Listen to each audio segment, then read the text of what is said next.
তো বন্ধুরা, আজ আমরা চলে এসেছি একটা বাড়ি ভাড়া খুঁজতে ঠাকুরনগর, পাঁচপুরা থেকে ঠাকুরনগর। বুঝতে পারছো? কারণ আমাদের বাড়িতে প্রচুর জল হয়ে গেছে। দেখাবো জল, এই দেখো দেবো আমি। তো ফাইনালি লাস্টে বাড়ি ছাড়তে হবে। মা বাড়িতে একা থাকবে আর আমি দোকানে থাকবে, তো খুবই সমস্যা। তাই দুজনে মিলে আসলাম ঠাকুরনগরে, একটা দিদির বাড়িতে এসেছি। এখন দিদিকে নিয়ে যাবো দেখতে কেমন ঘর, দেখাবো তোমাদেরকে। চলো দেখতে থাকো লাস্ট পর্যন্ত ভিডিওটা।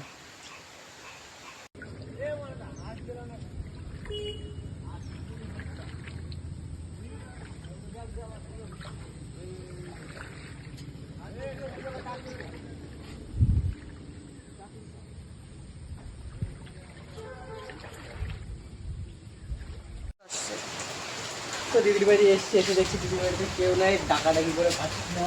আবার দরজা খোলা, আর বাইরে ভীষণ বৃষ্টি নেমেছে দেখো।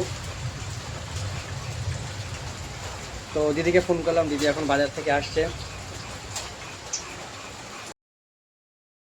এই যে এখানেই দেখা হচ্ছিল বাড়িটা। এই যে একটা বারান্দা মতো আছে আর ভিতরে একটা ঘর, বেশ ভালো লেগেছে কাছে পিঠে।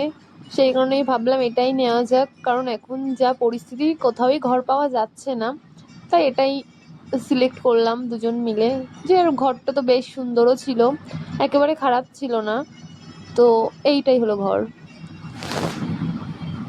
আর এখানে ছিল অনেক জিনিসপত্র, যেহেতু ওনাদের জিনিসপত্র, ওনারা বলেছে ঘর নেওয়ার পরে সরিয়ে দেবে।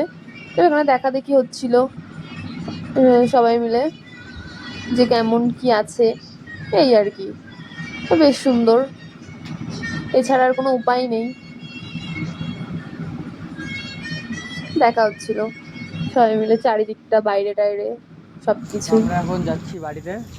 আমাদের ঘর দেখা শেষ, মোটামুটি আপাতত থাকার মতো একটা বাসা, একটা কুটির পেয়েছি আপাতত না এখানে। না, বাড়িটা সত্যিই সুন্দর। একটা হলো কি যেন ভুলে গেছি। একটা রুম, হ্যাঁ, একটা রুম, একটা বারান্দা। না সত্যিই ভালো রে বাড়িটা, সত্যিই ভালো। তো চলো এখন আমরা বাড়ির দিকে যাই, তারপর আবার দেখা হবে অন্য কোনো ভিডিওতে।